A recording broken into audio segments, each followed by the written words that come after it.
Hi everyone, this is Scrapbook.com and we're at American Crafts headquarters looking at a really amazingly fun new line, and it's called Color Pour. And here are all of the colors that there are as of now. Any color that you like, you'll see. There's also metallic colors. So what this does is when you pour it onto a canvas, you get a beautiful, really professional, artistic look very simply. So we're gonna actually demonstrate how this works. Essentially what you do though is just a couple steps. You pick a few colors, you put them in a cup, and then you add a few drops of something called Cell Magic, and it's this little container here. And you'll see it being added. You add a few drops, you stir it very lightly, then you essentially put your paints all in the same cup and pour. And then that is exactly the process.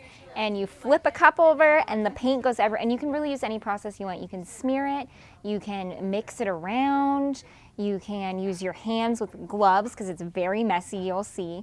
It's just a really amazing thing. And then also there's going to be a pre-mixed pour art starter kit that comes with everything you need to get going. It also comes with gloves and a tablecloth, and as well as some colors for you to get started doing your color pour art projects. Thanks for watching. This video was filmed by Scrapbook.com at the American Crafts headquarters in Utah. If you want to see more from Scrapbook.com, please like, share, subscribe, and leave a message. Happy crafting!